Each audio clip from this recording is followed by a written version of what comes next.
Hello, travelers, and welcome to the actual demo play of Chrono Rogue, a time travel game of piracy and adventure. I am the creator and storyteller, Kyle Shantz Hilton, and joining me are my illustrious pirates. Say hello, illustrious pirates. Hello. Howdy. Please introduce yourselves and say something about your character. Hey, my name is Joe. I will be playing Kestrel Jones today. She is an escaped labor clone and a very talented fighter. Hi, my name's Amina, and I will be playing Danica DeBale. She is a spoiled rich girl running from a very unpleasant family, and finding the world a little more exciting than she thought. Ross. My pronouns are they, them, and I'll be playing Gideon Walsh, who goes by Walsh, and their pronouns are he and they. And Walsh is a former Codex transcriptionist. I'm Cass. I'm going to be playing Robbie Rayner, who is a 1980s goth rocker stolen out of time. His stage name is Robbie Revenant, and he doesn't know what he's doing here. Excellent, excellent. So during our session 0, the party got together in a tavern aboard a massive floating void station. They were given some information as to where to meet someone who would give them work, and with this information in hand, they are stepping out into the world. Last game you guys were given a domino and an address, basically, as to where you could go and get work. Yeah, and I think we'd rested overnight, and we're all meeting up in the morning. Is that the deal? Yes, I believe so.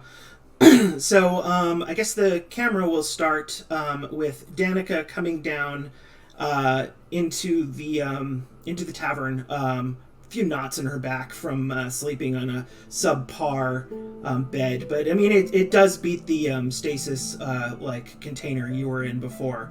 Sure. You come down and probably glance over at Kestrel and Robbie, who are probably getting up at this point as well. Oh, good morning. Is that what you're having for breakfast?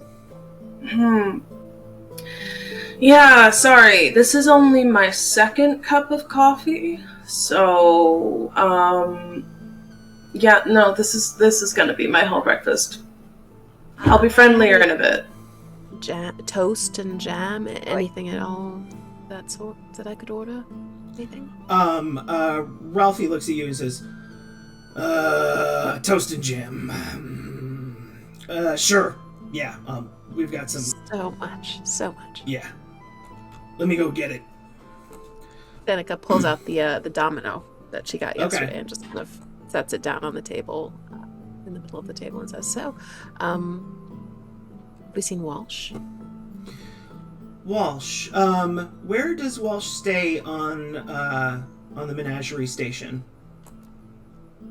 Is there any sort of library or library adjacent sort of building? Yeah. I'm going to say that there is a collection of sort of rogue assembly of scholarly documents and tomes that probably Walsh has been going to this place, for a while. Cool. Yeah, they would definitely just crash under a table or something overnight. Okay, so you wake up covered in literature. You kind of pull it off of your face and look, and you see that you have definitely drooled within the margins. You wipe it off a bit, and then you kind of get up, and one of the not really a librarian, but basically a librarian, comes down and says, "Young man, you've been here since last night. Do you have somewhere to be?" Yeah, actually, I should probably get a move on. I'll clean this up, shall I? Nah, that's it. My bad. I can take care of this real quick. Okay. So, you take a few moments to, collect everything. Did Walsh discover anything interesting last night? I don't know. What should I roll for that? Why don't you roll temporal lore? Temporal lore. And was there anything in particular that you were looking into? I think I would have started with anything I could find about like escape pods for the omen that I had last session, and that roll is going to be a 12. With a 12, you got into some weird stuff about pods of whales last night, not really escape pods. So you know a lot about various timelines where the extinction of like the humpback whale and the blue whale happened way earlier than it was supposed to. Like, then I'm in a bad mood already. Okay. Just a shitty mood. So Walsh storms out of this place and up towards the tavern, the Shard, and you kind of like push in the front door and storm in. Do I see the rest of the crew? Yes, they're all sitting there. I believe Robbie is probably glued to the coffee maker. Robbie is currently like not putting an excessive amount of sugar in this one pour cup of coffee. It's gonna get that perfect sludge on the bottom. Oh, right. Yeah. He has a cigarette hanging out of his mouth. Because coffee and cigarettes are what is for breakfast for Robbie. Oh, yeah. I remember the 80s. But he sees Walsh come in and he's like, "Good morning. You, sleep okay?" Fine. Fucked up about whales, but I'll be fine. It's nothing. Don't even worry about it. Although, actually, no. Do you know how endangered they are? All of them. Yeah, like, there's not one kind of whales, whale that isn't. man. Yeah. Right? Everyone says it, and we all know what we gotta do, but who's doing it? We've got all these poor whales. I spent 3 hours reading about this whale. It's cry, the song that it sings, right? It's at a frequency that other whales can't hear. So this whale's just alone in the ocean singing a song that no other whales can hear. That's fucked up. Ralphie says... Yeah, man, that's harsh. Oh, sorry. I had the most exquisite whale tartare just a few weeks ago. I wonder if they serve anything like that anywhere on the station. I wouldn't hold your breath. Ralphie looks and says, he's like, bartenders, they can hear whale songs. I cry and nobody cares either. I care, Ralph. Thanks. Oh, Ralphie, I'm sorry to bother you. I know you're busy with the toast, but has my shuttle arrived? Has a message been sent? Anything of that nature? Let me check my Rolodex. He goes over to this, tin that, Lost and Found watches would be in, and he just, opens it up, and dust kind of plumes out of it. And he, looks around, and he goes, "No, not yet. But the very second it happens, I will come and find you." Of course, thank you.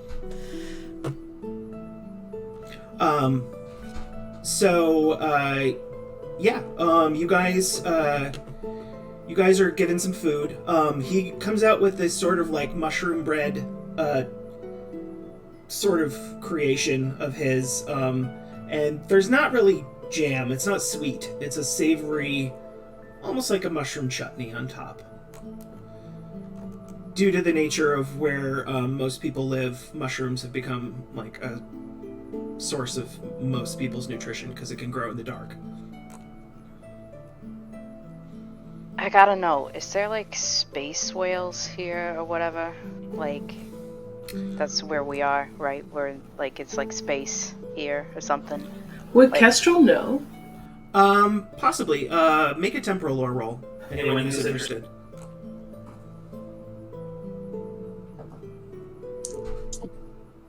I got a 6. You have no idea. I got a 15. With a 15, you have heard of these giant space or void-faring whales called Krail. They have a lot of the similar behaviors to whales. They go in pods. they seem to be able to travel through time as well, through the void, to some degree. It's been rumored that some of them are able to exit into oceans and then go right back into the void, unaffected by water. I will report all of that back to Robbie. No shit. That's mad cool, thanks. Hey, you want a coffee? Yeah, I could take a coffee. How you like it? Oh, I Yes, don't, so second. it doesn't matter. Alright, fair enough. It's probably not very good here, anyways. We'll get him a coffee. Okay. Thank you. Okay, so you guys get your coffee, you get your food, and I think Danica has the domino. Upon closer inspection, you see that there are these small little, like, almost like circuit board pins on either side of the domino. Almost like it should be slotted into something, like a flash drive, in first, upside down, and then, several more times. Yep, 3 ways to put it in. One way, the other way, and then the right way. Yep. And then the right way, which was the first way. Yeah, so Danica says, are we ready to head to the upper echelon, Coppa Way? Yeah, give me like 2 minutes, he says, and like puts his coffee sludge down, reapplies the lipstick, gets out the big fucking jug thing of spray bottle of like Aquanet. It's like 2 minutes, alright? I feel like while that's happening, Kestrel is like, Ralph, I'll have another cup of coffee. We're gonna be here for just a little while longer. No, it's 2 minutes, I swear to God. It takes him about 5 minutes. He's gotta do his eyeliner too, so. Danica eats a couple of, forkfuls of the mushroom bread and then kind of pushes it away. Yeah. They now also taste like hairspray. Mm-hmm, yeah. Yeah. Everything tastes like hairspray. You're welcome. Okay, so you guys get the domino, you get your equipment together, and you head out. Yes? Yes. Okay. Yep. The menagerie station is not horribly busy this early in the morning. You manage to make it up to the upper echelons without need of paying anyone to sort of act as the brute squad, as it were, to push your way through. There are no you don't need to take any elevators. You can take the stairs. You make your way up and along this thoroughfare, and you get to this heavily residential area. You see the glass domes above you that separate you from the void are glowing and kind of cascading down on this series of almost tenement buildings. And you approach and you're wondering who would hire you that would be in this sort of low rent area. Especially you, Danica, who is used to dealing with more noble, more elite, more erudite individuals. And I'm guessing Robbie doesn't know any different. No. No idea. So, you guys head to the address, and you find a door that doesn't have a door handle, no knob, no sign of hinges. All it has is this little slot. Looks like it. I thought the upper echelon would be a little more upper, if you know what I mean. And Danica will just kind of slide the thing first the wrong way, then the other wrong way, then the right way into the slot. Yeah. You hear this hum as the domino goes into the slot. There is an echo of dimensional architecture that starts aligning from behind this door, almost like a massive crane is being pushed into place.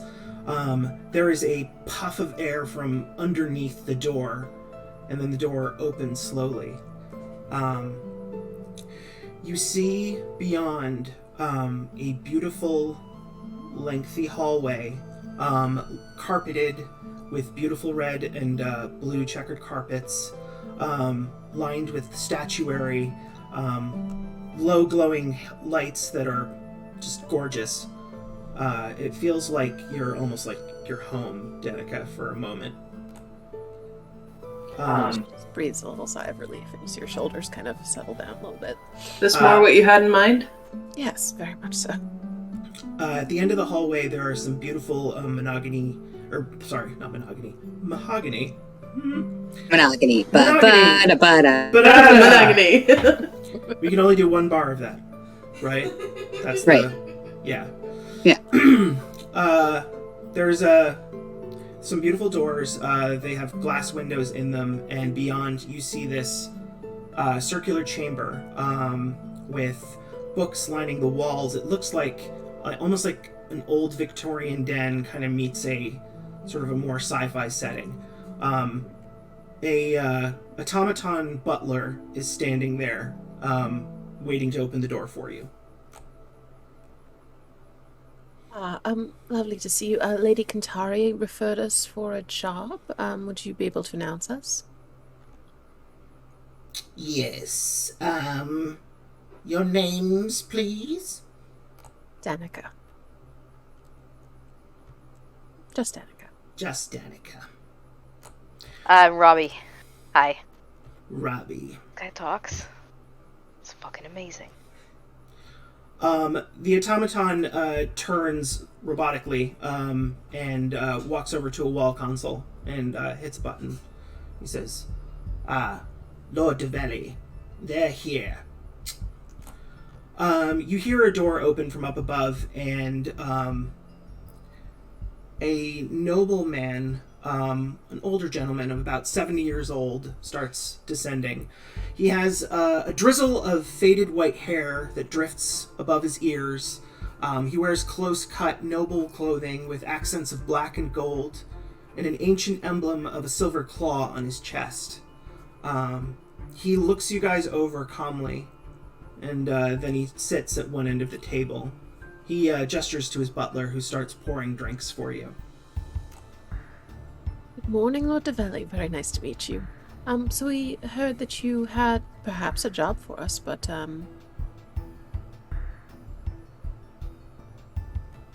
Yes, that is indeed correct. I have a job for you. The job I have for you, well, it's going to be a little dangerous. I hope you don't mind danger. You and your compatriots have no reputation as of yet. I understand your newly formed companion group, as it were. you could say that. But we've been very effective so far. And I'm sure our reputation will only grow. I'm sure you'll have the advantage of being the first to know. Excellent. I already have a reputation, just not with these guys yet. I'm Talon. Oh yes, you fight at the Shard. Is that correct? In the pit. Yes. Excellent. Well, I suppose you will probably need a fighter on this one. The job I have for you is in a strange timeline deep within the Mediterranean. One in where electricity was discovered early, and the locals learned to harness undone into rudimentary automata. Two very strange things to happen for people who haven't been officially influenced by our machinations, as it were. They have a sky rail that goes from the mainlands to the islands, and the city itself is called Venkari. I don't know what city it is in the prime timeline, but it holds certain interests for me. I want you to discover, while you're there, what happened to my operative, Calpert. He was guarding someone special.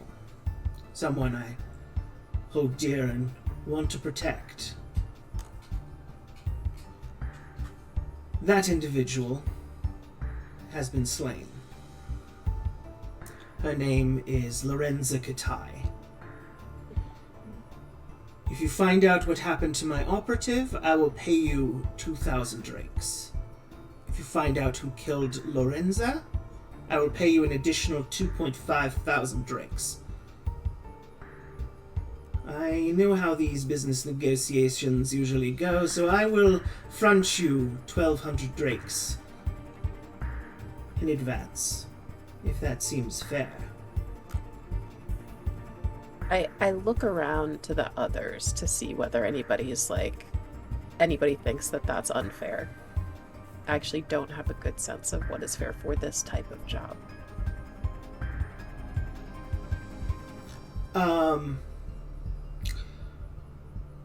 Walsh might. Walsh, make me either a scrounge roll, or a temporal lore roll.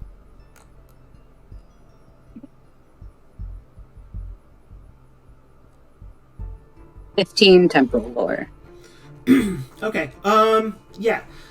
This seems pretty standard for a job that might include just like 2 sort of items on the docket.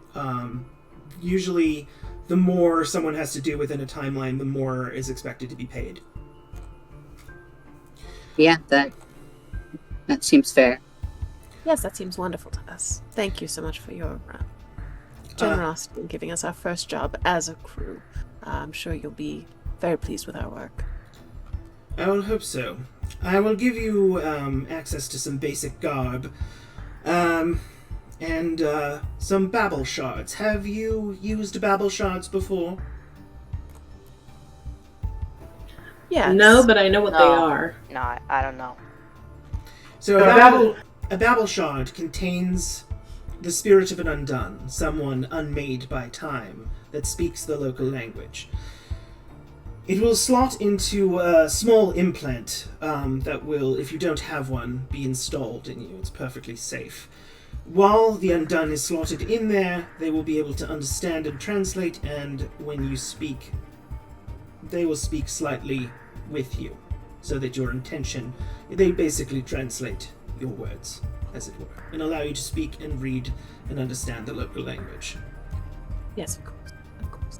Yes. We appreciate your generosity, making sure we have the equipment we need to accomplish the mission. Is there any time restriction on this mission? No. I mean, not really. I would like this taken care of as soon as possible. I will send you coordinates to the time when my operative stopped communicating. And I'll give you some more information, and indeed a little more assistance as well. I have an old transport ship, one that I no longer really am using at present. So I will be giving you loan of the Rusty Bucket. Oh, wonderful. My shuttle is unavailable at the moment. I have been made aware of this. I have sent the Rusty Bucket to where your shuttle will be. It doesn't normally have shuttle capability, but we've installed several clamps underneath so that your shuttle will be able to dock with the vehicle in question. Oh, wonderful. Just in case, I have given you loan of 2 of my people. One will act as a pilot, and the other as an engineer. Fabulous. That's just wonderful. I don't suppose, is there anything else that we need in order to proceed? And I look around at everyone else. I have a question for Storyteller above game. Yes. If I want to use the dossier edge, I know that I have to use that before the mission begins. Yep. Would now be a good time to use that for this mission? Yeah, I mean that's normally when you can use it, but during like other playtesting, I've kind of let people just use it when they need to, so I might just kind of change that a bit. So, yeah, it's this ability allows you to basically advance research on a specific person that you might be encountering. This could help in this instance, but I think it would probably be better to just go with the when you meet someone, you can research them then. Cool. Is there extra in it for us if we can bring you this culprit? If he's still alive, yes, there will be more money, obviously. I do want him well taken care of. Okay. Good to know. So a little more information for you. Lorenza Kitai was the ward, or is the ward, was the ward, I should say, of House Amontillado. She was taken as a baby at the end of some horrible blood feud, and was, for a time, the only heir to the Kitai household.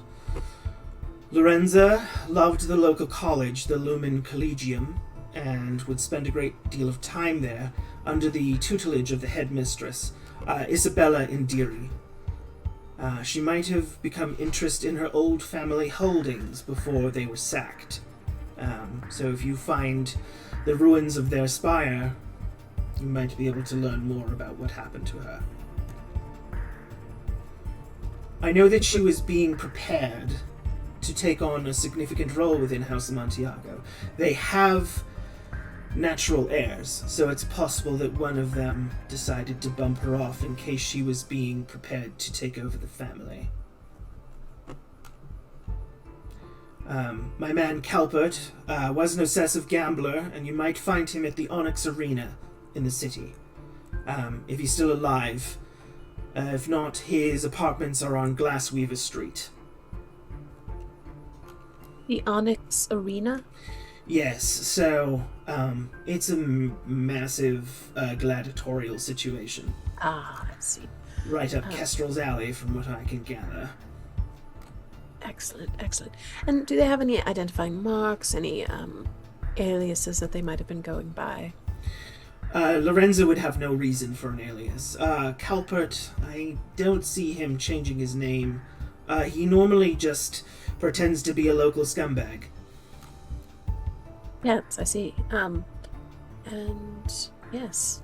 Is there any other information you think might be helpful to us? From what I understand, the city itself is on a series of islands, and does occasionally come under attack by a pirate out to sea. Someone who appears, fires on the city, and then vanishes. I have no idea why this individual does this, as of yet. But perhaps that's something you will find out. Very good. It all seems very straightforward. We'll just go, rustle them up, find out what happened, and be back here in 2 shakes of a lamb's tail. Of course. Do we need like a code word or a token or something to prove to this Calpert guy that you really sent us? I suppose that makes sense. He reaches underneath his shirt and takes out a necklace. It bears like a little sigil, and he shakily tosses it over to you. He'll know that sign is mine. That sigil of the claw? Yes. And Should I hold on to it, or Danica? I feel like kind of the face so far. Do you want? Well, I mean, if you'd like, I am happy, and I just tuck it away into one of my many little pockets. Do you ask, what's your interest in the matter, if you don't mind sharing? My interest in Lorenza Kitai. In House Amontillato's doings. How did she come to be in your care? He smiles and leans back for a second. Make a charm roll. Okie.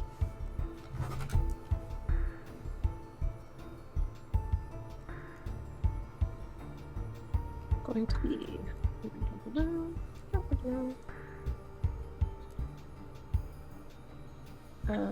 that's a 7, 3, 3, a plus 4, so 17. With a 17, all you're really able to pick up from him is that, well, he seems pretty reticent to answer your question. He smiles and he says, my interest in the young girl is scientific, shall we say. A smile and a nod from Danica, as though, like, of course, that's a very normal thing to say. Yeah. Squint from Kestrel.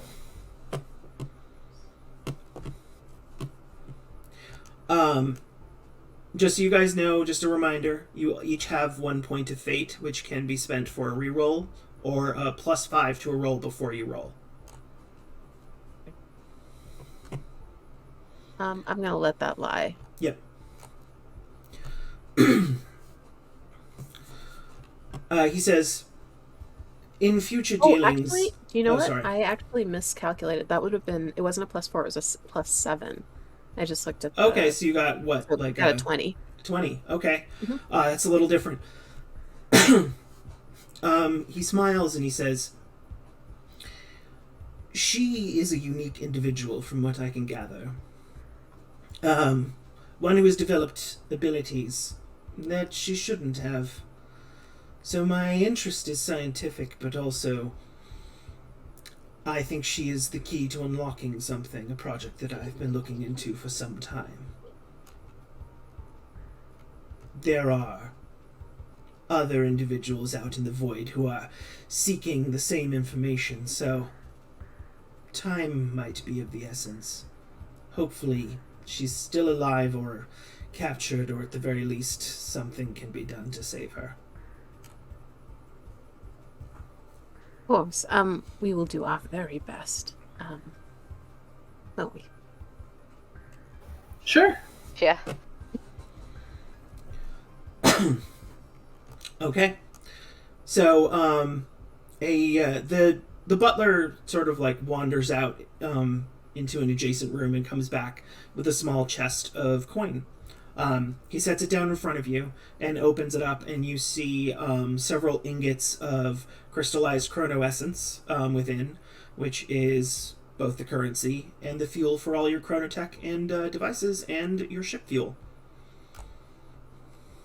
I'm liking this already.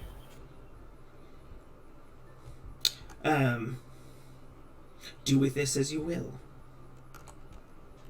Thank you so much for your generosity and straightforwardness. We'll be along now to the Rusty Bucket. And Yes. I'm sure we'll be back very shortly with everything that you seek. Thank you very much. And I look forward to paying you the rest of your bounty, as it were. I sort of like gesture at Kestrel to sort of pick up the box full of stuff. She'll pick it up. And Kestrel will carry our loot out of here. She is sworn to carry your burdens. This time.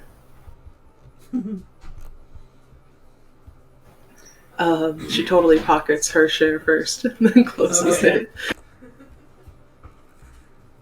All right. So you guys return, heading back towards the station. Yes. Okay. Are we doing shopping here before we go? I sent out a message for people to do shopping already, because so you guys would have advance notice. So you can, if you need to, you each get 300 drakes out of the 1,200.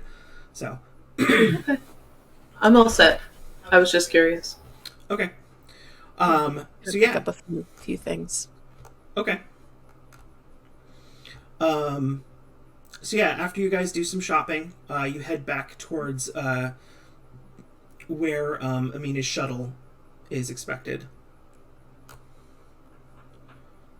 You arrive there and you see this old, battered, like Firefly-esque transport ship, Millennium Falcon type thing. It is old and looks like it's been through some stuff.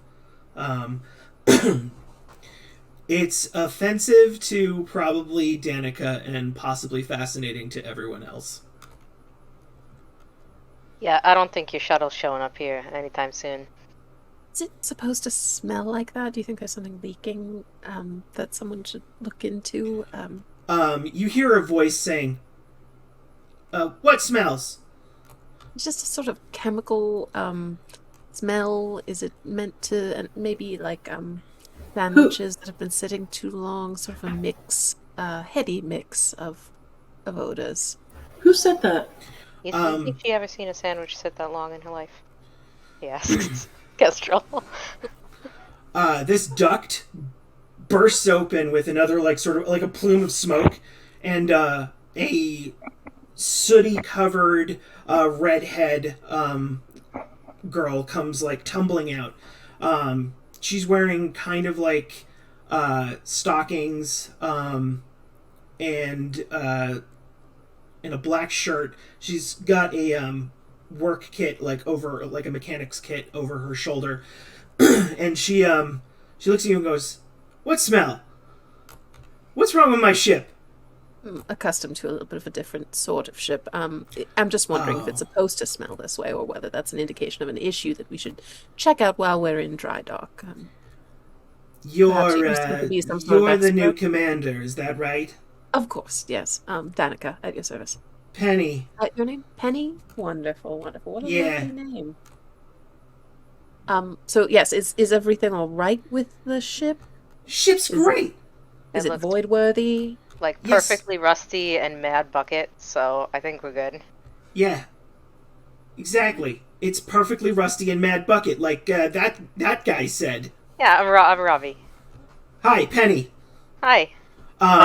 She like gets onto her tippy toes to shake your hand because she's really short. He will shake your hand. She sort of like adjusts her goggles on her head, and she says, "Rufus is inside." Okay. Rufus. Yeah. He's the pilot. Oh, wonderful, wonderful. Yes. Right. Sick. He's Scottish. Don't mention it. Oh no, I know Right. many Scottish people. Why shouldn't we mention it? Well, I mean, he says that he hates the English, but I haven't met any English. I think he was taken from a timeline where these things were really sensitive. This should go really well then. This should go off without a hitch. Yeah. That could be like a long time. I don't know these things. I grew up on Umbra Tempestus. Oh. Where in Umbra Tempestus? So you know how like there's the top where all the nice stuff is? Yes. Yeah, it was on the other side, at the bottom. Oh. How charming. Well, if you would show us to our quarters or the bridge or Yeah. So she invites you guys up the gangrail into the cabins. You see that there are individual rooms for you guys. There are roughly like 3 other crew people that are wandering around trying to sort of get the place up and running. Penny says, it's been modified so it can work with a minimal crew. These jokers aren't staying around. But yeah, here's your rooms. They're like bunks with, they're very small, and cramped, but they're rooms. Thanks, Penny. I'm Kestrel, by the way. Oh, hi. Oh, yeah. You look like that fighter, that famous fighter up there, Talon. Yep. Talon, undefeated. You're Talon. That's really cool. Oh, thanks, Penny. All right. You probably want to see the bridge, right? Yes. Okay. She leads you up to the bridge. You see this guy wearing sort of like loose shirt, cargo pants, shock of red hair, and a big red beard. He's got a tattoo on his arm that says "Biscuits and Tatties," and he looks up at you as you enter, and he goes, "Who are ye?"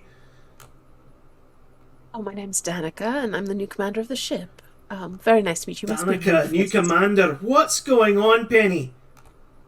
She says, "We was told about this. They're gonna use the ship. We're helping out. We're getting paid through a different revenue stream." Oh, different revenue stream. That sounds like we're getting less. We might be. I don't know. But they're in charge. Are they? Yeah. All right, Captain Danica. Or wait, or is someone else the captain? Nah, We she didn't can really be captain. talk about it, but like she does a lot of the like out front stuff and everything. I'm kind of sick of being like famous and shit anyway. So I mean, we can do a vote. you go for it. Walsh, do you have any objections? I don't I'm want to be in Robbie. charge, so... Yeah, no. I don't want to be in charge either. Well, and it sounds like I'm in charge. So let's get everything ready and leave as soon as practicable. And if someone could look into the smell, that would be wonderful. Thank you very much. The smell. Well, that's me Yes, haggis. did you notice it? That's your haggis. Yeah, I made some haggis. Oh, charming. How wonderful. It's, it's sheep inside sheep with oats. And it's Yes. dangerous in the middle. Yes. Yes. Well, you want to make sure to cook that all the way through. Why, that's the best part. You get that, danger zone in the middle. So you like to live dangerously, I hear. Oh, aye. Wonderful. Well, there will be some danger on this mission. Oh, good. All right. Mm-hmm. Make yourselves comfortable. Some stuff was already loaded. Some clothes and babble shards for you. Does that ring any bells? Yes, of course. Yep. Yeah. Right. Okay. Well, let's have the coordinates. We'll provide the coordinates that were provided to us by Lord Develli. Develli. Okay. So they prepare everything on the ship. It sort of hums into life. Shortly after that, you notice that your shuttle has arrived. Oh, wonderful. This is just wonderful. With this, we have the freedom to... after this job, we can go anywhere now that I have my shuttle. Very useful. Oh, it actually turned up? Oh, yes. Oh, aye. It's let's get it situated. So you guys, it's a very beautiful, like silvery, like smooth. oh yeah, skinned it looks craft, amazing very compared to elegant. this POS vehicle. It's like this pretentious tumor on the side of the rusty bucket. Yes, exactly. Yep, absolutely. So yeah, he sort of kicks the ship into gear. It hovers up, and your shuttle is inverted and clamps onto the bottom of the shuttle or of the ship. And then they sort of open a hatch. And a guy who helped smuggle you out of your own timeline, or out of your own family's holdings, comes up and he goes, "Oh, there you are." Ah, yes, thank you so much for the delivery and for the transit, although it was a little more cramped than I had really anticipated, but all seems to have worked out. It was either that or you were going to go with a bunch of livestock. Oh, well, then I'm sure you picked the right option. Thank you so much. Yeah, sorry about that. The guy sort of brushes his hair back in your presence. All of these guys who smuggled, you are deeply uncomfortable with how noble you are compared to them.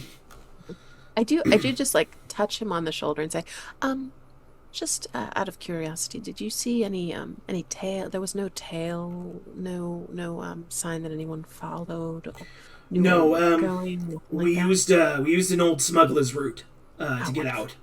Wonderful. This is why I hired you. Very good. Yeah, we're the best of the best. Mm-hmm. Wonderful. Well, this is my new crew. Oh, okay. Hi. Hey. I'm Simon. I help smuggle people out of bad situations. Yes, Good to know. He does. I'm gonna leave now. Very good. I'm sure we'll see you in the void. Probably. Okay. He disembarks from the rusty bucket, and you guys prepare to take off. What transpires next is a series of shouting between Rufus and Penny, as one tries to anticipate the other one, and they continue to sort of shout back and forth about various things that are wrong with their technique and or wrong with the ship. Unresolved sexual tension. I see. Potentially. You're not really sure. Is this over comms or just Yeah, up and no, down the hall, Grandpa style? It's both. Sometimes they hit the comms, sometimes they don't. They just shout, and it's just this echoing boom down and forth between the it's very obnoxious. Or normal for some of you, probably Robbie. it reminds you of some of your shows. Yeah. The ship disembarks and flies out into the void. The void is a vast space that exists in between timelines, almost like a gap in the wall between rooms. You fly to different points in the void and find these things called temporal points. Temporal points, if you're at the correct coordinates, will bring you to the timeline that you wish to arrive at to do your jobs. So your trip to this temporal point takes about 3 hours from the menagerie. If there's anything you guys want to do on board, or not, we can just sort of advance to where you get there. Either is fine. Yeah, I want to spend a little time with everybody playing some music so that I can give them my bonfire edge and grant everybody +1 permanent hardship. Okay. So, Robbie, describe how you do this. Okay, so he'll take up whatever sort of common space there is. There's like a mess hall kind of thing.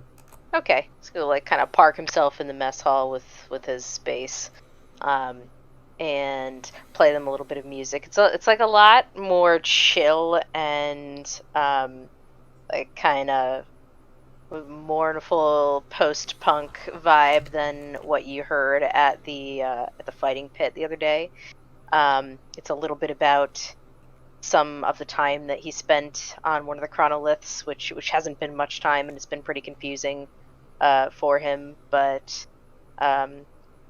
he sings about that for a little while and kind of tries to strike up some conversation with everybody, like what are they hoping to get out of this thing, and like, you know, is this going to be fun for you? It seems kind of exciting, right? Like, yeah, it's cool, right? Awesome.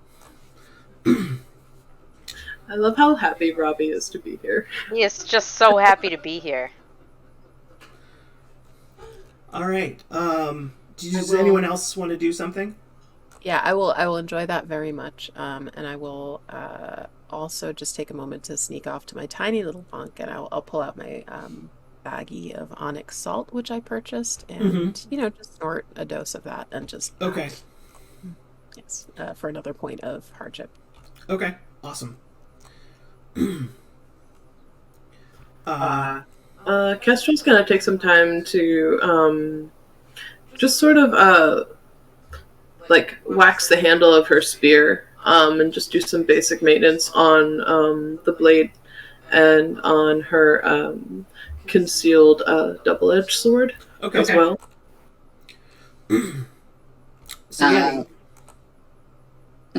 Roswell, what are you doing? Yeah, Walsh is just gonna try and get a better feel for like the layout of the ship. Okay. The ship is pretty simple. It's like two main hallways that both join at the bridge. Lining these hallways are your guys' rooms. Off to the right and left are the wings with several engines. The back of the ship is where the engine core is, and that's where the etheric sphere resides, which is the device that allows you to travel through time. This is Penny's domain, where she lives. You can pick up pretty fast that she welcomes company, but also, like, if need be, she reserves the right to boot you out of her space. There's a mess hall and a sort of like a room that's been reserved as a Medicae, if necessary. There is a hatch that goes down into a cargo hold, and there is another hatch that goes to the shuttle. Both belly, like sort of belly area. Is Penny shorter than Kestrel? How tall is Kestrel? 5 foot nothing. So Penny is 4'8". Cute. Tiny Penny. Robbie also wants to gather everybody up, like, before we get where we're going as well. Okay. And then he's like, come on, get in. He takes out this, like, box-looking thing. It is a Polaroid camera. Mm-hmm. And then, like, turns it around to try and get a good angle on everybody. No, what you gotta is get in the- closer. Alright. Come on. Like, pretend like you know me. Okay, alright. And then he'll take a picture. It's like, wait, this is cool. This is cool. I gotta roll 2d10, Kyle? Yes. Okay. So the reason that Robbie has to do this is all technology that is like post 1950s has a chance of breaking down. Alright, Oh no. we got an 11. You're fine. Okay. If you had gotten a 3 between the 2d10, you would have broken it. That's your entropic rating for this device. Alright. Shaking it. Polaroid cameras are pretty simple in terms of machinery, but okay. So you're shaking the Polaroid. It takes a little while, but then you get the image comes through. In the image, you notice this slight discoloration on the photograph directly behind Danica, shaped ever so slightly in a sort of a male silhouette. It almost looks like an irregularity in the Polaroid. Oh, this You is really got charming. ghosts. Ghosts? Yeah. Oh. What do you mean? Well, I don't know, like, sometimes, like, Kestrel said that they're undone or whatever, but, like, sometimes these things, like, hang around me, and one of them was like, you should take care of her, and I was like, alright, man, I don't know what you was here for, but I could see you, and that's great, so, I don't know, I think it's, like, your ghost buddy or something. I'm sure that's not true. And Danica actually just like leaves and goes to her bunk. Okay. Oh, Alright. alright. And does Is another that- line of onyx salt. Just so you know. Another bump. Does that happen often, Robbie? Yeah. Like, well, since I got here, it does, but like, not really. Like, it didn't happen in New York or anything, but it happens in in space, land, wars or whatever. You don't seem that bothered by it. I mean, if I'm gonna suspend my disbelief to be in this place, then sure, ghosts. Like, why the fuck not? Also that. Kestrel wants to knock on Danica's door. Okay. And you just hear a knock and a voice kind of go, just checking on you. You all right? Oh, yes, I'm feeling quite fine. Absolutely fine. I thank you. It's very kind of, and she kind of opens the door. I imagine there's actually like a curtain, right? Like a curtain to the little tiny bunk bed. But like, yeah, she sort of draws the curtain a little bit, all hunched over in there. You can see the little sort of baggie next to her, and her eyes are a little dilated. And she's like, "Very sweet of you to come looking for me, though. I really appreciate it. Very kind-hearted. You have a very kind heart for someone who lives and dies by violence. Very, very gentle, very soft, vulnerable. Yes." Huh. I don't know if I agree with you there, but do you need what do you do with cocaine? Do you need water? Do you want some water or tea? Yes. Tea would be wonderful. That would be perfect. That would be just wonderful. Yes. Just realized I might not have any. I'm gonna look and see. Rufus, being Scottish, Has tea. See? Okay. I'm gonna go and make this drugged up lady some tea. Yeah, and then I'll just leave that with her, and I think I might say Danica, just so you know, you got a little. Oh, I'm sorry. It's like a black crystal. It's just kind of like, and then she just like rubs them on her gums. Thank you. You got it. Cool. Bye. Okay. Glad to hear you're okay. If you ever, I don't know, need to talk about it. There's nothing to talk about. Nothing. Okay. Nothing at all to talk about. I take it you probably Are know you who and the Robbie Undone together? is. You and Robbie, you're together. You know. Yeah. Oh, God, no. And, not the direction of conversation I wanted. Nope. No, why, are you into him?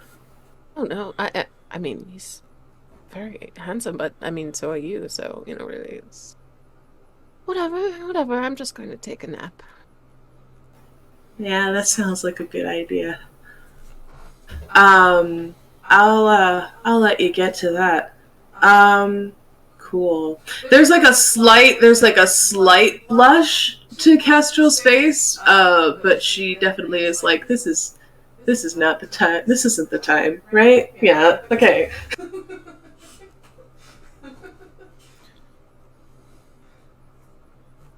Okay.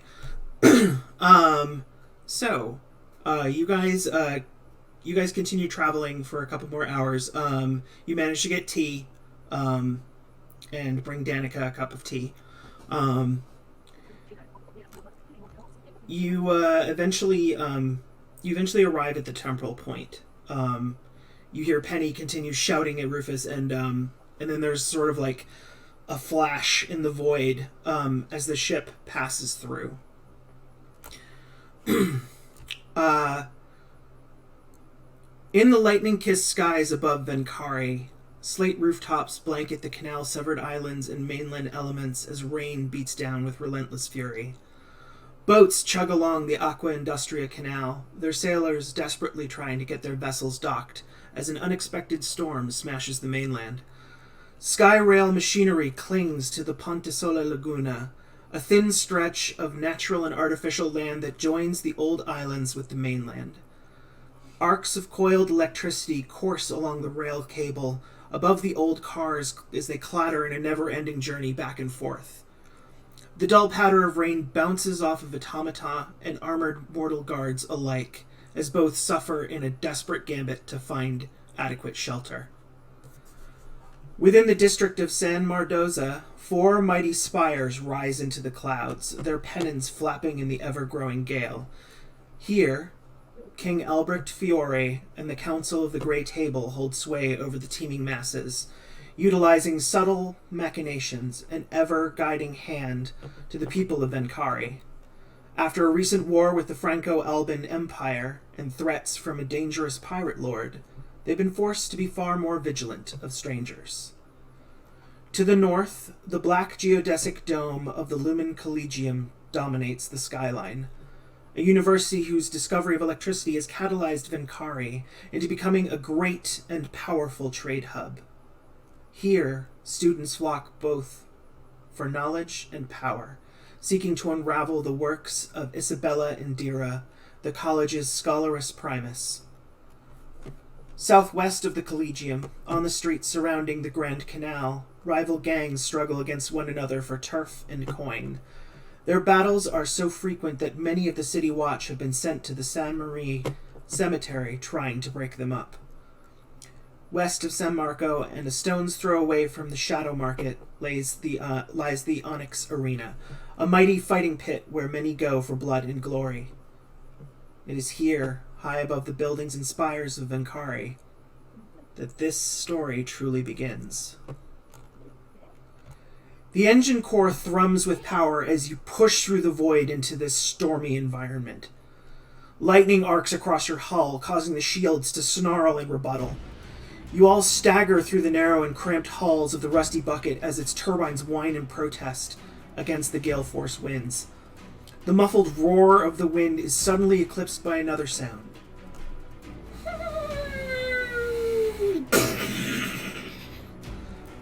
Shots erupt from out in the port as several rooftops and buildings suddenly erupt in sort of a shuddering boom.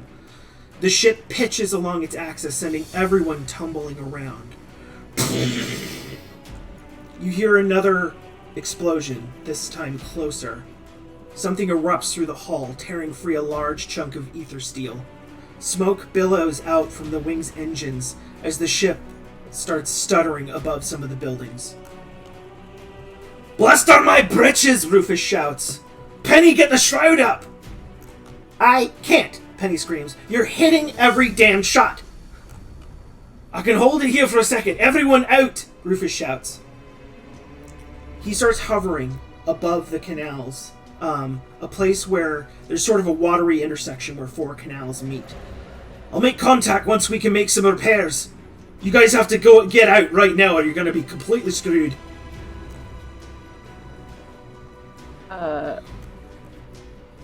Danica asks, "Is there any time to start up the shuttle? Could we "No time. You gotta go." "I'll just communicate jump the second in? I can." In the water? Shit. "Wherever you can. Jump." Gonna like shove his guitar under the under his bunk and like put Okay. everything he can in front of it. So stay safe, baby. All right. So 4 human shapes drop out of the open hatch and plunge downward. Can I get athletics rolls from everyone? Yeah. Yes.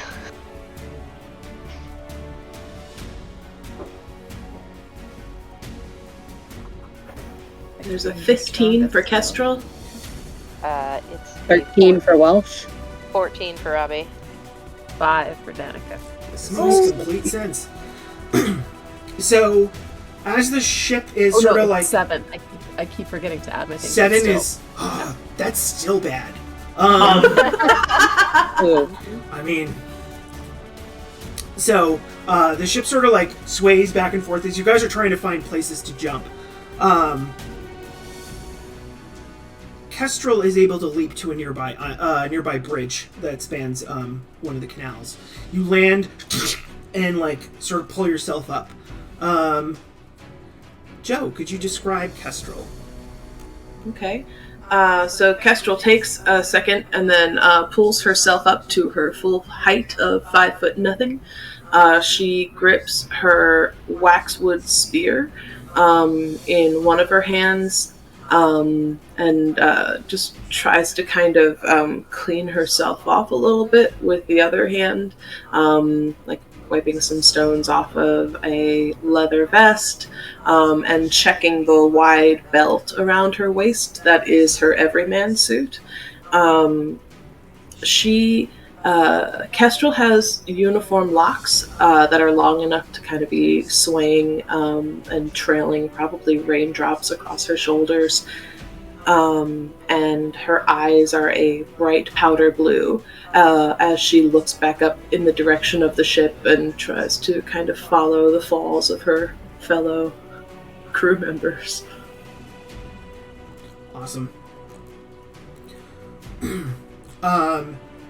Let's see. Robbie, you jump thinking that you're gonna land on pretty solid ground, but you end up crashing into like sort of a tent, and you stumble out of this tent after like completely smashing into it. Since it's night, there isn't really anyone in there, so you don't have to really worry about like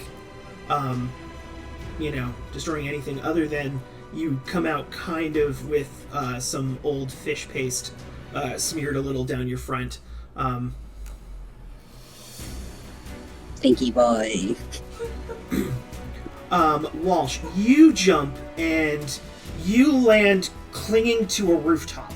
You just sort of like yank for a moment and you're holding on. You might need a little further rescuing. You're not really sure, but you're dangling at present. Awesome. Danica, who is like, I am not going to go in the water. I am not going to go in the water. I am not going to go in that water. Ends up in the water.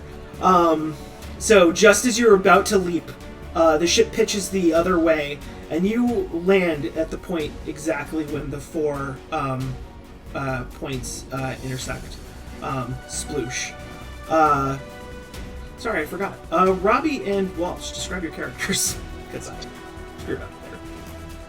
Alright, Robbie is a tall, lanky young man. He's about 6 feet tall and kind of like gangly. He's got this big teased black hair, and eyeliner, and that's probably running down his face right now a little bit, just from kind of splashing around into a fish stall.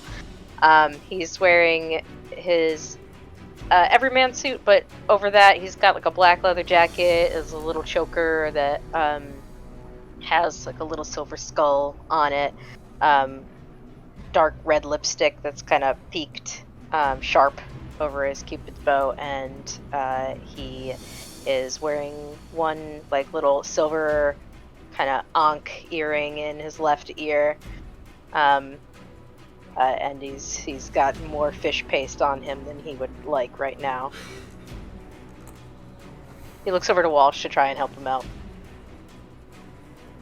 Walsh is also pretty lanky and gangly. Definitely has the look of someone who doesn't spend a lot of time doing activities. Very sedentary. They are wearing, on top of the everyman suit, they've got like a light blue collared shirt buttoned all the way to the top with a navy blue sweater over that, and then a black hoodie over that.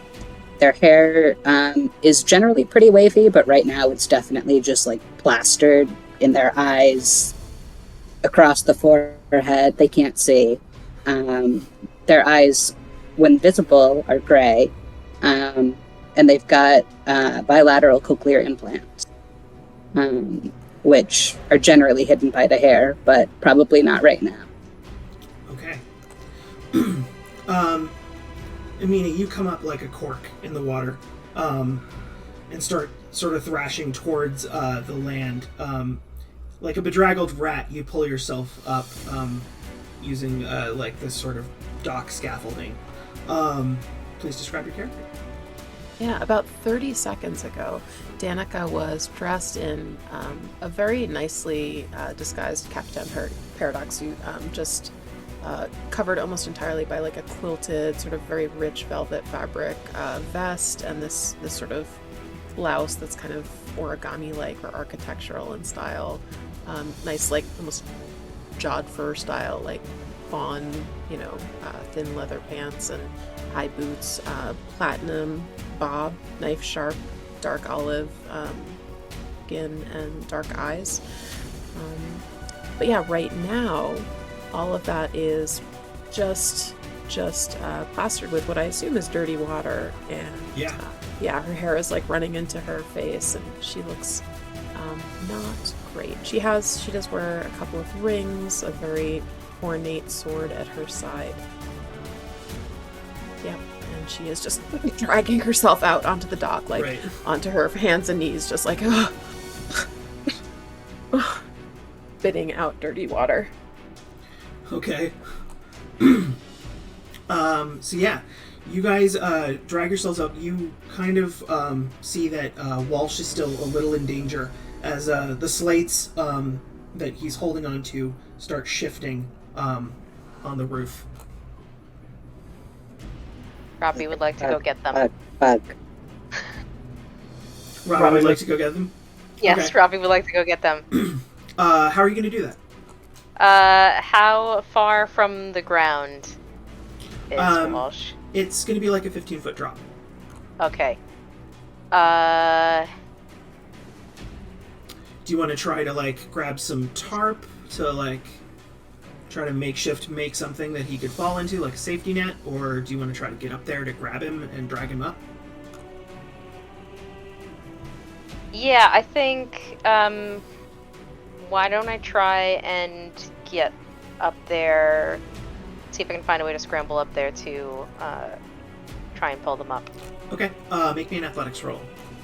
Okay. While this is happening, you guys hear another whistle and boom. Can I get a haste resistance roll from Kestrel and Danica? Athletics is going to be a 14. It takes you a while to scramble up. Walsh slides a little more. Might not have, like, a whole lot of grip left. It's a 15. You got a 12. Okay, so, Danica is going to take half damage. Kestrel is going to take full damage. Another cannon shot flies in, smashing into a wall, and causing this sort of that shrapnel starts coming at you. Starting to think this was a bad idea. Yeah, Danica just sort of like rolls, almost rolling back into the water, and then catches herself. Okay. Just before she rolls in. Can you guys make a ballistic soak, both of you? It's 1 damage each, pierce 1. So that means that you need to roll your ballistic armor, and you're looking for 6s on the die. Okay, and that is that's a 2d10 plus whatever ballistic soak damage we have? It's not 2d10. You don't so roll your fortune dice with that. Or primary So dice. it's just ballistic soak dice. Yep. You said it was 1 incoming damage? 1 incoming damage, and you need a 6. Okay. I've got a Kestrel soaks it. You got 0? Danica took some damage. My dice were 3 and a 6. I mean, I soak it. Yep, you do. You manage to get your hands up, sort of like some protective bracers or something, as the shards of like busted marble scatter over your body, and you deflect yourself. Kestrel, you got 6 as well? I got a 10. Oh yeah, you soak it. You sort of turn your body instinctively, and it hits your back where you're most armored. Would it be possible to run over to the... Can I see Walsh? Yeah. Would it be possible to run over and try and do an invocation? Yeah, what do you want to do? I'd like to invoke Falling Angel just in case. Okay. Yeah, so, you stand there for a second and you raise your hand, and Walsh, suddenly you sort of feel like, almost like everything is a little slower beneath you. The wind is a little more, almost like it's congealed. It's just like, it's like pudding. Your legs kind of like, when you kick them, they're slower. If you look down, Kestrel just has a hand out in your direction. Yeah. Thank you. I would love to not die immediately. Well, if you fall, it's still gonna hurt, but maybe less. This is more of a fail-safe. I'll take what I can get. Should Robbie? Should I let go? I mean, I'm coming as fast as I can. Robbie says as he's scrambling along the side, doing that sort of like wall kick, but not going anywhere. I don't think Walsh has enough upper body strength to keep this up, so Yeah. I think they're gonna let go. Okay, you let go, and the invocation sort of envelops you as you feather fall, as it were, down, and you like right safely next to Kestrel. How many range increments did he fall? 1.5, maybe 2. Okay, so then Yeah, 2. the invocation the invocation reduces all falling damage to as if it were 3 range increments or less. Yeah. So no damage. Yeah. So Walsh, they might actually end up on their feet. Yeah. I can't believe that worked. Thank you, Kestrel.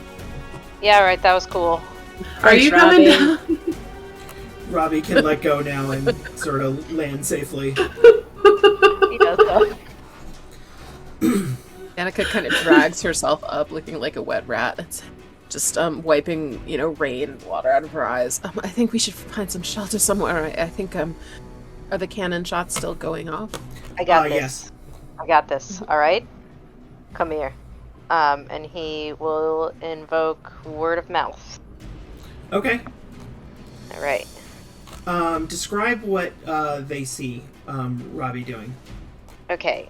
So Robbie kind of just like holds his hands out for a second, and then he's like, no, this is not gonna work. It's not gonna work. Then he takes out like this old ass pair of headphones and this like red and silver Sony Walkman, and then he kind of puts that on, and you hear this like cluster of whispers kind of gather around his head, like a 100 people are feeding him information. Alright. Alright, that's basic power, so that's gonna go off. And then I will roll dissipation. So, Cass, describe what your intention is with this power. Okay, I would like to try and find, let's see, it lets me gather general knowledge of an area or region. I can sort of ask the ether for information. I would like to find a safe place for us to go. Okay. You hear these whispers coming through your Walkman, and a voice says, "You are from out of town, yes? Yeah. You want to go find Magda. She take care of people like you from out of town. Deep out of town." Right, go find Magda. Where can I find Magda? Oh, she's over near Glassweaver Way. Glassweaver Way. Okay, alright. Cool, thanks, man. No problem. So yeah. There's more cannon fire, like, sailing above. You hear the sound of, like, the local guards are setting up mortars to fire back into the surrounding bay. But the storm and everything is kind of, like, killing their range. Sorry. I do take a temporary paradox for that. I did not dissipate successfully. So I'll mark that down. The, like, discordant nature of what you were just bombarded with, you feel this little, like, wave of sickness just for a second. Better at the other one. Alright, we gotta find Magda. She's near Glassweaver Way. I don't know where that is, but that's what we gotta do. She takes care of people that are like, you know, us. I'll stride up to one of the guards and I'll say, excuse me, Glassweaver Way? Please direct us. He turns and he's like, "What are you doing out this late at night?" Exactly. That's why we're trying to get to Glassweaver Way. Oh, he points, he says, "It is, down 3 streets, and then left, and then a right." Thank you very much. You're doing very good work. Keep it up. Thank you. He turns back towards his men. As you guys sort of hustle along the street, heading in that direction, Robbie, can you make me an insight check, please? Sure. Is this site-based? It's sound-based. It's sound-based, okay. Kyle, as we're walking, Walsh is going to be keeping an eye out for the buildings that they saw in their home. Oh, okay. Yeah. Okay, insight. That is a 20. Okay, with a 20, you guys get to the end of that street, and then this sound of music kind of draws you back for a moment, Robbie. You turn and you see behind you, back where that cluster of guards is, there is a glowing pale pulse that comes out from, it seems like an alleyway. It engulfs the guards. They float upwards for a moment, their eyes glowing and like light pouring out of their mouths, and then they drop dead to the ground. Shit. He's gonna stop his friends, like kind of grab Danica and whoever else is closer, either Kestrel or Walsh, and tug on their sleeves. What? Did you see what was happening with them? There's No. like this gold, and then they kind of float into the air, and then they fucking fall over, and it's just dead now? The fuck? Are there a bunch of dead guards over There there? are a bunch of dead guards. Oh no, we need to get. Yeah, we gotta Yeah, let's go. go. Let's go. I want to go. Okay. You guys take off at a Yesterday. dead run, maneuvering through the streets, with Walsh checking every once in a while on his their codex bracer. You manage to navigate, pulling up some old maps. You're transferring more data from the Codex Fabricum, and you manage to navigate them to the right place. You arrive at an old, like, flop house kind of situation. 2 stories, whitewash plaster and wood beams. This building is old, well maintained but old. You see that there is a thick door in the front and a bell. Danica just runs up and starts ringing the bell. Okay. You hear a, all right. The door opens and this tiny woman looks up at you. She's wearing thick glasses, and she's got a sort of a shock of white hair that looks like she's recently woken up. It's kind of spiky out and here and there. And she looks up at you and she goes, "Who are you?" My name is Danica. I'm so sorry to disturb your sleep, but we are, as you can see, in quite a situation. We were told that you might have shelter for us. We're from, what was it, Robbie? Are you Magda? We're from out of town. Like far out of town. Far out of town, yeah. Come in. Thanks. Shower and just dripping water, like, in sheets off of us, right? Like, yeah. She invites you in, and she shuts the front door, and she, like, kind of goes behind a little desk there, and she goes, "How long are you staying?" well, I think that really depends on how quickly we can accomplish our I know purpose the here. deal. Yes. Okay. I will provide you with a paradox field so that you don't have to, if you don't want to sleep in your suits, you can take them off. Clean linens, food, and Are you from a colony? what? Yes. Are I mean, sort of. Once upon a time, I was. Oh. Well, I had no idea. What lovely hospitality. It's lovely to be among friends. There is money in this timeline for rogues such as yourself.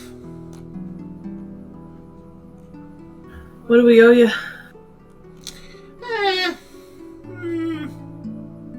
Let's see, 4 of you. Don't know how long you're staying. Let's say I'm feeling generous. 25 drakes. Done. Okay. As Danica was starting to like just speak for a second there.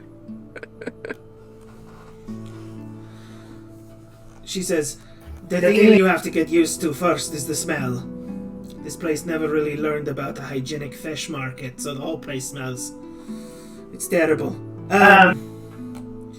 Did you come on a ship? Yes. Where are you parking the ship?" Well, that's really to be determined. We'll have more details on that later. Let's just say it wasn't parked voluntarily. Did it take fire from the Raptor Queen? Yeah. What is a raptor queen? There is a pirate person out in the bay. She shows up every once in a while and she fires on the city. We're not sure. She also raids some vessels belonging to some of the noble families, not all of them. But she was attacking a lot tonight. You get used to the cannon fire in your ear. If your people are looking for a safe place to land and do repairs, the cemetery, Samari Cemetery should be unoccupied. It's where they put any plague victims. Cemetery. Alright. Can we, we want to contact them, Captain? I don't know if do I have the means to contact them? Yes. Sorry. Every Chrono Rogue has a squawk box, which is it's like a little, like a police dispatch thing. It's small that you can just sort of pull out discreetly and communicate with your people. Yeah, I'll pull that out. I imagine that Rufus and Penny are still hollering at each other. Excuse me. Excuse me. 10,000 blistering bastards! Yes, Rufus, Penny. What? I think there's a safe place for you to land. The cemetery, Where? apparently. The San Maurice Cemetery. That's full of dead people. Yes, and Yeah. very Yeah, they're much not gonna- safer than they're not wherever gonna you are care right now. much. All right. Have it Well, on good authority. all right. I'll look for that. Very well. Carry on. Okay. He veers again, out of range for a second. You hear sort of static as he cuts off communication. Yeah, I want to walk in the cemetery. That sounds bad, dog. You want to go? Like later? You want to go for a walk? If we've got time, Robbie. Yeah, all right. Yeah, we got time. Well, we don't know what the fuck we're doing here. Still hung up on those dead guards. And Yeah, I'm trying whatever not to think about that. that was about. I feel like we maybe need to think about that if that's something we're going to be up against. Have any of you ever seen anything like that? No. Magna, do you have a lot of undone activity here in the city? It is possible, but I don't myself. I don't look at them. I don't see them like siphons do. But sometimes things get knocked over, you know. So I don't really question about that stuff. Any powerful siphons around? Well, yes. There are some members of the noble families that have elicited abilities. Or at least demonstrated strange. But they're not time travelers, so we're all a little weird about them. There is, What? Any chance you met a guy named Kelbert who came through here similar to how we did? Yes, he checked in, he stayed one night, but that was a while ago. He hasn't needed my services since. I think he's got his own arrangements. He told me that he would be down by the Onyx Arena sometimes, or he actually, his apartment is like one street down. Okay, perfect. Wonderful. Do you mind if I dry off? Is there a room or a... Oh, yes, I have amenities. Very good. They're modern, too. I've put in some chronotech so that you can have a shower if you want, or a bath. Oh, I have some bubbles here somewhere. Where are the bubbles? And she starts reaching down and rifling through something, and she comes out with a little sort of paste powder in a satchel. She goes, "Here you go for your bubbles." Thank you so much. And Danica will go to dry off, reassemble the situation.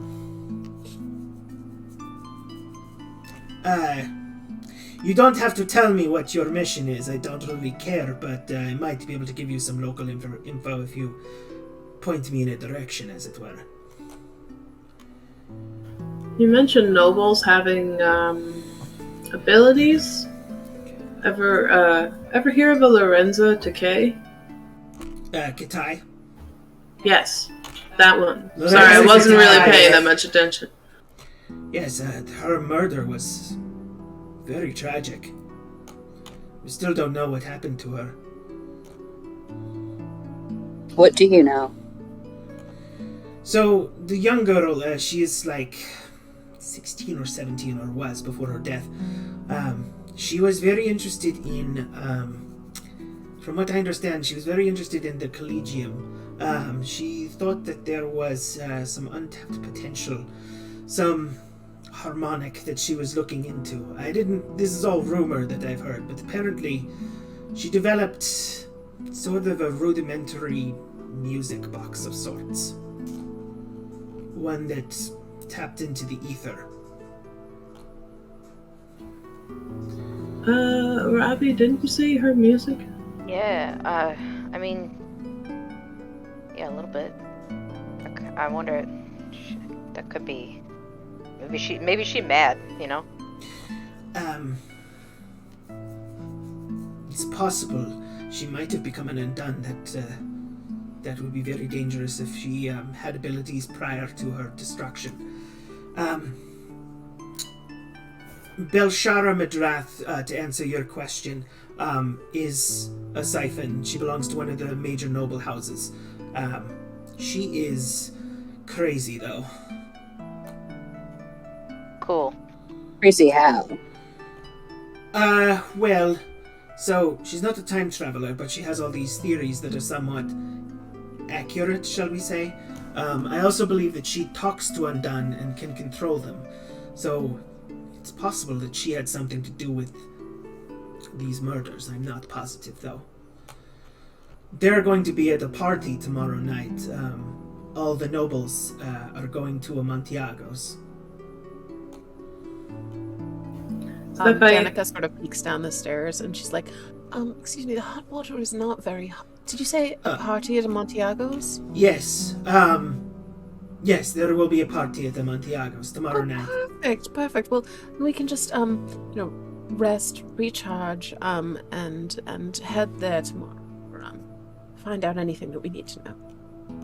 All right. That makes sense. And is there any hotter water? Should I just wait 10 Let minutes? me come up.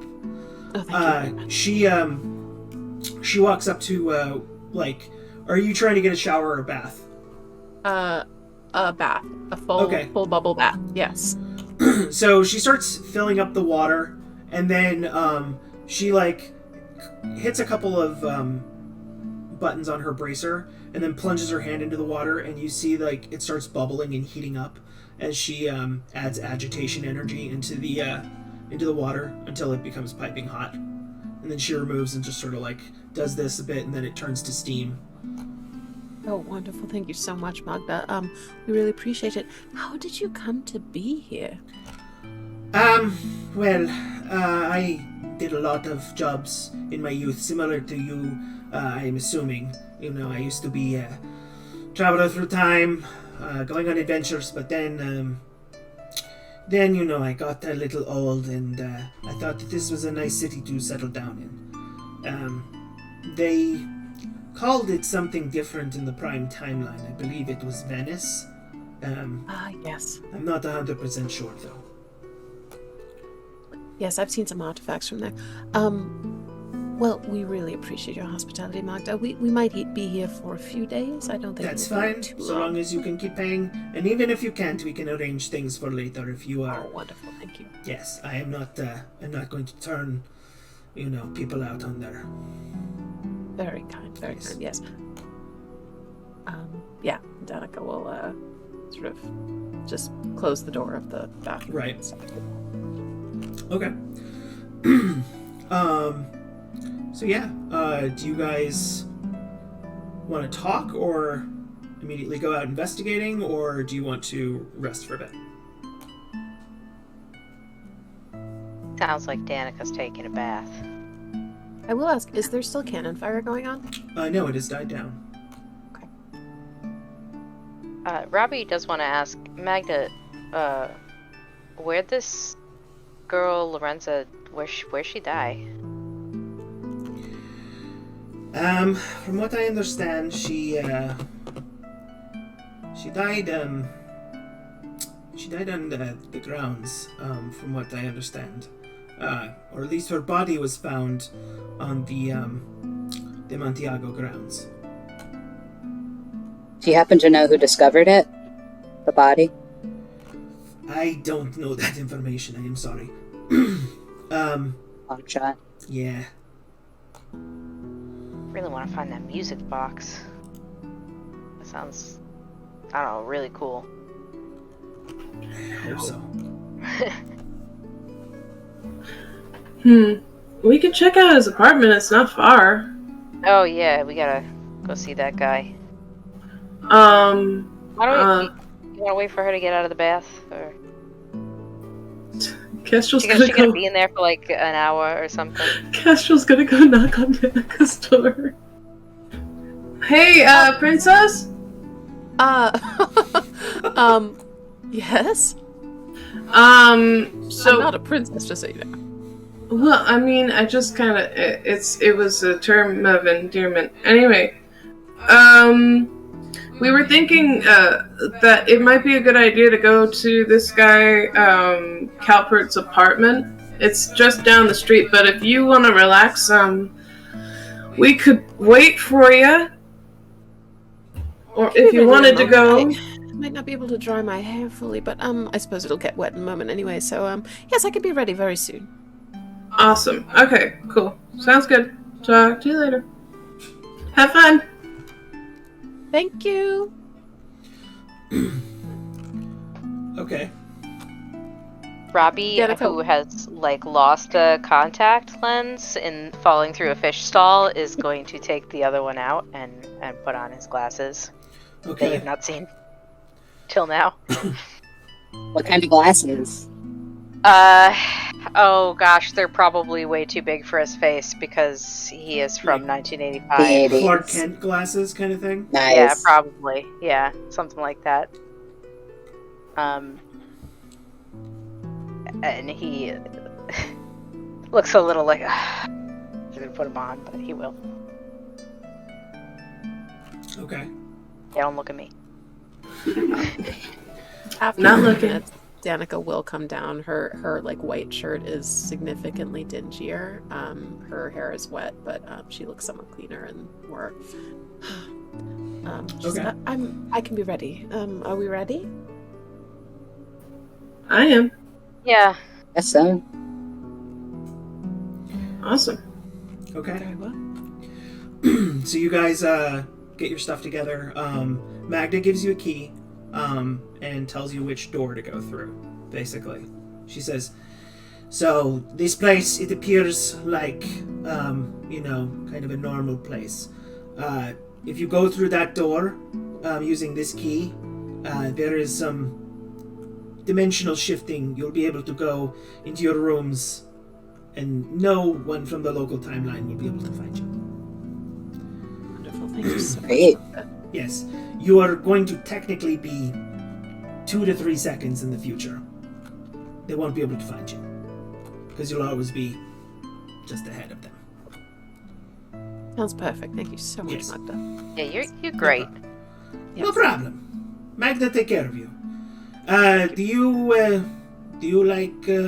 You've been eating probably mushroom crap, right? That's what they serve on everything from. Yeah. So much. Yep. Do you So want much s- mushrooms. Heavy sigh from Danica. Do you want something nice? I could cook you Oh, guys yes. a whole chicken each, or how hungry are you? Oh, I would love some chicken. Although I prefer the white meat. If Oh yes. do you have any fresh vegetables? Any sort of Oh salad? yes. We have salad. We have all that. Do you have any sparkling water? I would really love some sparkling water. I might have to go to the market for that, but I'll see what I can do. So much. Yes. I mean, I haven't ever had a whole chicken to myself. I love the sound of it. All right. Yeah, I'm not picky. Okay, some chicken, some veggies, some salad. Do you guys like wine? We have the best here. Oh, wonderful. Yes. All Yeah. right. Yes. Make sure You you're pick us taken up an care of. extra bottle for later. Yeah. Yes. All right. Okay. You emerge from Magda's and head in the direction that she gave you. The storm is still raging up ahead, but the rain has kind of cut down a bit, and you no longer hear the distant boom of cannon fire. As you walk, you start noticing here and there various buildings. Venice has always had a flooding problem and a collapsed building problem, but you notice that a lot of these buildings have these weird sort of marks on the doors here and there, like a white X with a slight other emblem. It's almost like a yin yang symbol, but they're kind of separate on each door. You guys arrive at Calpert's residence, and you see that the building his apartments are in is tilted slightly, as if through massive water damage. As you approach, are you guys going to attempt to be stealthy, or are you just going to walk up the stairs and knock boldly? Presumably, if he hasn't reported back, he has some reason for wishing to stay hidden. I'm guessing. Yeah, probably. Is there like a fire escape Uh, type back of the building situation? So, if you wanted to, you could climb an adjacent building. There is an adjacent building with an open, balcony area that you could leap over to into his building. Do you guys want me to try going around the back and y'all can go in the front just in case? Yeah, sure. I can like sometimes open doors that like I'm not really supposed to. Also, in case we need that, just to keep that in mind. And if he finds us, do we have a story? We're just going to tell him we're looking for him? Or, Wellness check. Wellness check. Yeah, wellness Very good. check. Yes, Yeah. absolutely. We're just I concerned guess for a we second. should probably discuss, how did we feel about the guy who hired us? Do we trust him? Do we think he's hiding something? I don't know, seemed like a creepy old man. Right? Yeah, I a think little he's bit. paying us well, and he thinks he's going to get some return on that. So, and I don't think it's just power of caring for another human being. It doesn't seem. I wonder if we should name drop Magda before we name drop him. Perhaps that makes Yeah. sense. Yeah. Okay. So I think Kestrel's gonna try and stealthily climb the adjacent building Okay. and then jump across. All right. Make me a stealth check, followed by an athletics check. Okay, I just got 2 1s, so I believe I believe that's not good. No, that's a critical failure. So That was my stealth. describe how Kestrel is climbing. I believe, since it's a critical failure, I believe that she is successfully climbing this building, but a sudden mood strikes her and she just starts whistling some kind of tune. Maybe one of Robbie's songs. Oh, she gets so hyped up about her own climbing ability that she starts trying to whistle Kestrel's tune that Robbie wrote for her to be hyped up during a fight. Yeah. Okay, so this is sort of what happens. You get partway up this building when, as you're whistling, a window opens, striking you in the side as an old man glances out because there's someone singing, several stories up and shouldn't be. The window hits you in the side. Ouch! Ah! What are you doing here? He grabs like a broom with these sort of bristly bits and he starts poking out the window. What the hell? I'm going! What are you doing on the side of the building? I'm not even aiming for your building. Relax, go back inside. What does that mean? You're not aiming for my building. I'm You're going on my next- building. I'm going next door. I forgot my keys. What can I say? That will make you stop poking me! Can you make me an intimidation check?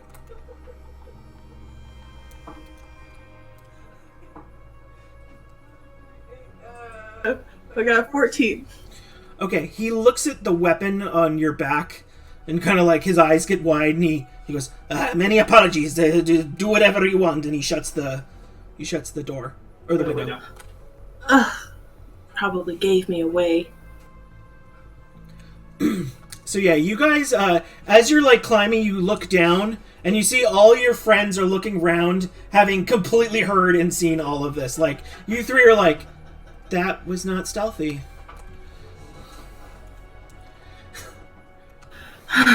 Talon the undefeated. Okay, alright. I'm gonna finish this climb and make that jump to the building. Make an athletics check.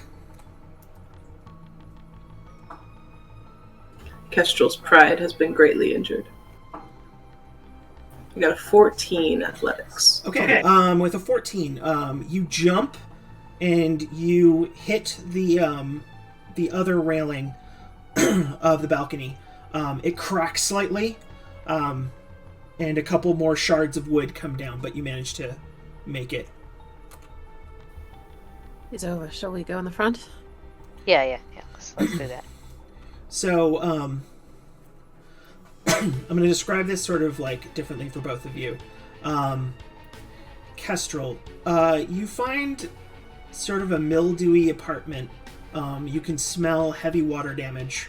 from down below, and mold. Up here, though, it looks like someone did live here. Doesn't look too disintegrated, like almost like it hasn't been lived in for, maybe like a couple of weeks. Downstairs, you guys try to push open the door. Something's blocking it.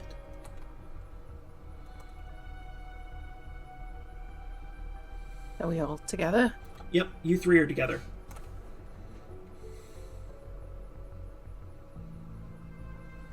It doesn't seem like the door is locked, correct? No, like we it can doesn't. tell that there's something. It just feels like there might be something just blocking it slightly. Either it's an object on the door, but it feels a little more localized around the locking mechanism. You could try just, shoulder checking it, or if any of you have any abilities you want to try to utilize to get that door open. Is there like thunder and lightning happening? Oh, yeah. Okay. I'll take out my pistol and try to shoot the lock out. Okay. Make me a pistol check. Okay, great.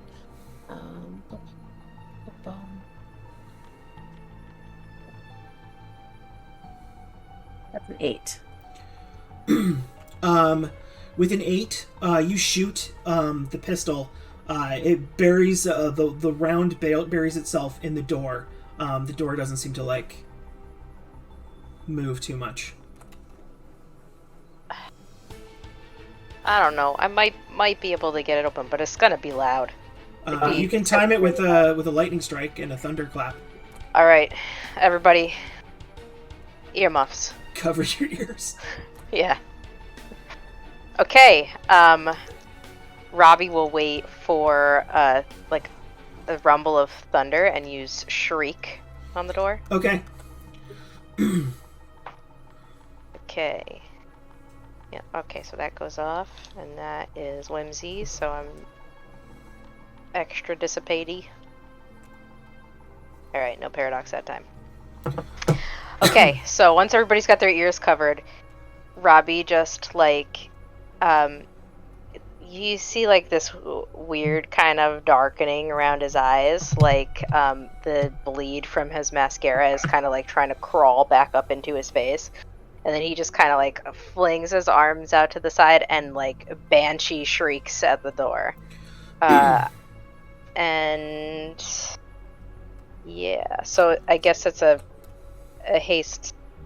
Yeah, the door doesn't have haste. Yeah.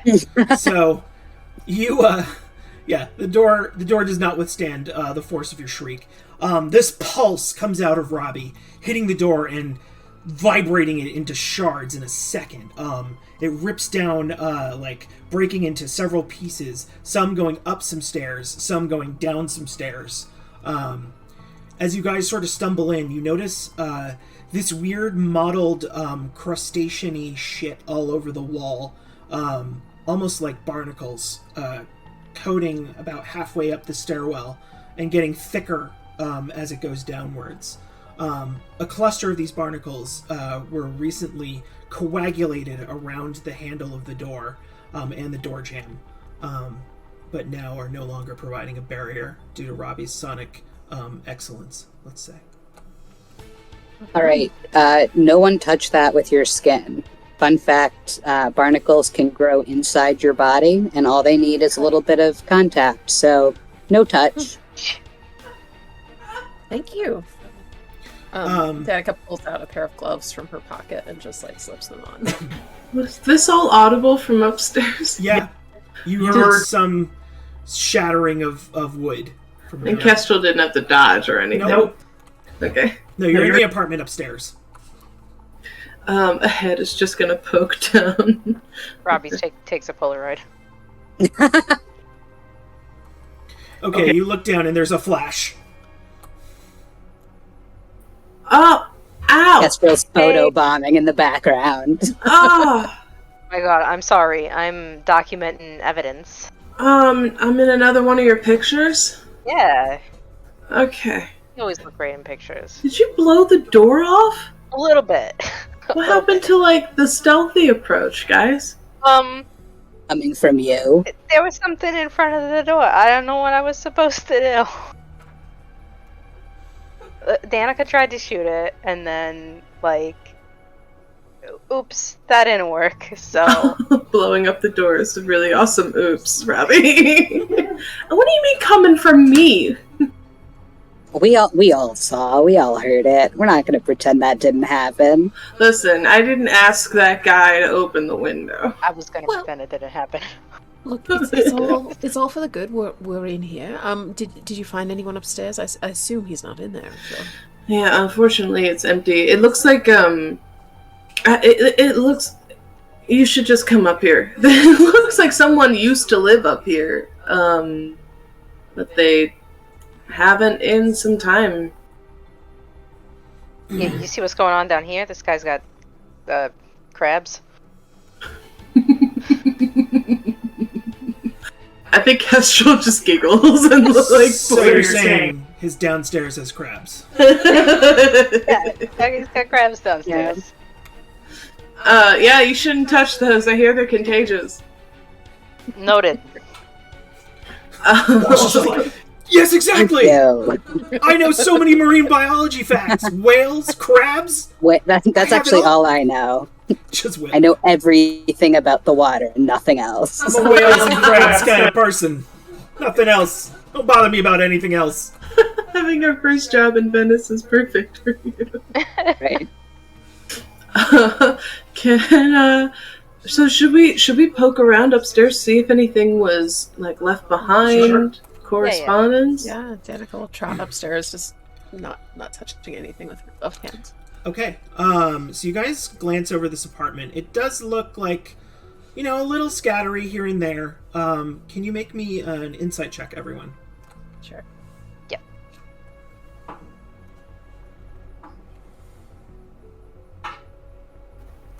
That's a 14 for Kestrel. Okay. 16 for Danica. 16 for Robbie also. Okay. That's 2d10, correct? Yep.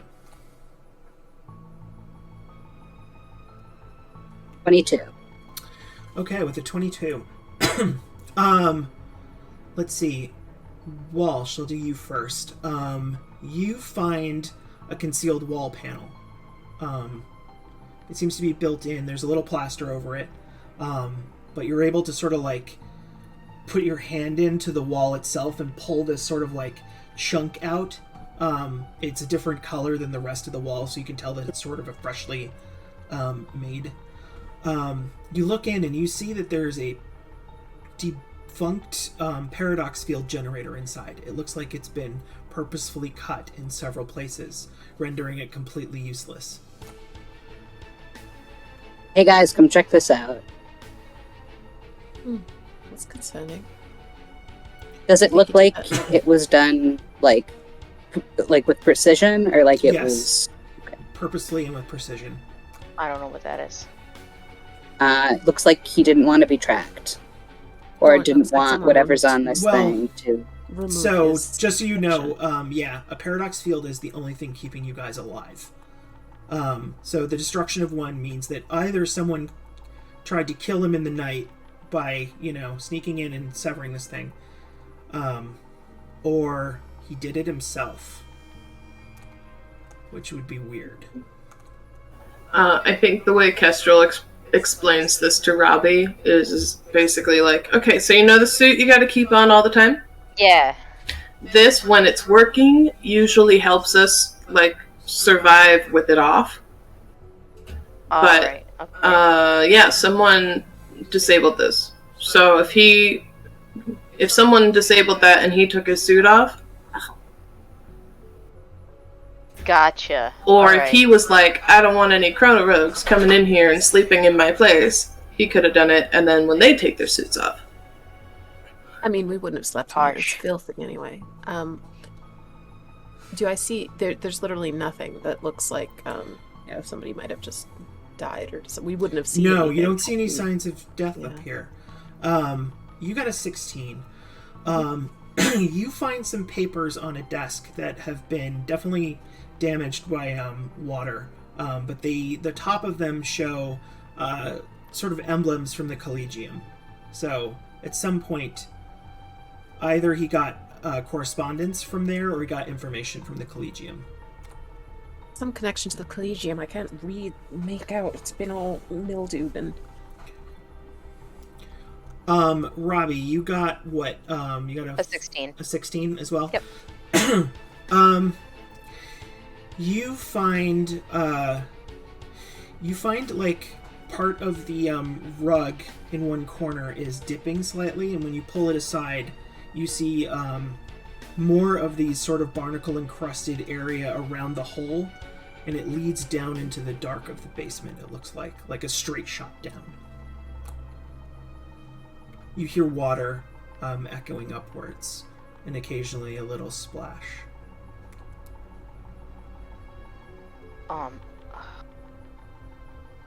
Guys, this goes all the way down into the basement. I think there's it's like rotted through. Insane. Yeah. Looks like an escape hatch. Does it? I don't know. Or maybe like rotting barnacles coming through from the basement nastiness. Like, I don't know if maybe they was grown there, but we could go downstairs and check. Is the hole like a square hole that was fashioned? It's irregular. Or does it look like okay. So does it look like it had rotted away a bit of the floorboard? Yeah, but the like, it's almost like something maybe laid all these barnacles atop it, and they slowly ate through. Eroded the floor. Oh, yuck. Gag me with a spoon. I don't have one on me. Wish I hadn't just taken a bath. Yeah, so it's kind of ruined now, isn't it? Well, I suppose I can take another. Yeah, maybe Magda's got more bubbles. You don't know. I feel like she's safe. She has all the bubbles. She takes care of you. She's gonna take care of you. She's gonna take care of you. She has all the bubbles. With a 14, did Kestrel by any chance find a sandwich that had been sitting around for long enough that it is like the musk coming off of our ship, so she can give it to Danica for comparison? No. I laughed. That seems a little specific. Does Kestrel find anything with a 14? With a 14, you find underneath his bed a chest with 100 drakes in it. Ooh. Oh, yes, awesome. That was left behind. So weird.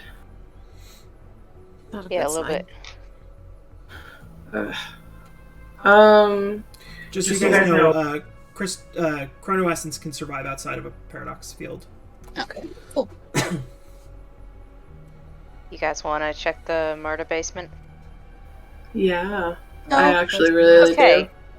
do. You'd be okay. You gonna be okay? Yes, Walsh. Yeah. I'm just gonna complain about it the whole time. Alright. You want us to let you know if we have to kill anything? Yeah. Alright. Okay, what's your marching order? I'll go. Kestrel first, then... Look, you two be in the middle, alright? And then I'll go behind. Sounds good. Okay. I'll go second. You guys tromp down the stairs, listening to the groan of the beams as they're deciding whether or not to rot completely below your feet. As you descend down to the first floor, and then down into the basement, you see, when you get to the last step, it's about thigh-deep water down there. There is irregular columns, sort of crisscrossing. This was once a wine cellar of sorts, and you see barrels bobbing here and there. There's also, there might be some crack somewhere that leads out into the out into the sky, because every once in a while flashes of lightning sort of bleed through, illuminating the area. Down here, you see every surface is covered in these barnacles. And as you sort of like glance into the gloom, you notice that this faint phosphorescent light starts bleeding almost intuitively from the barnacles themselves. Walsh, is that normal? Probably not. A chitin cloaked figure kind of comes up from the water. Half human face, the other half is kind of crustacean. This mottled, almost like an infection goes through his body.